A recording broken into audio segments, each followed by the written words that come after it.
Hello people, as you can see we have a full house today. I have my niece and my and my son.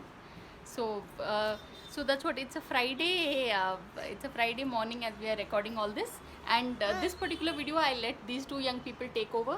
Would you all want to tell us, now that the lockdown is getting over, will you all miss the lockdown?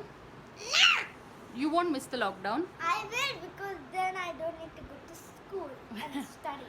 Yes, Important note. yes, and Ayush, will you miss the lockdown?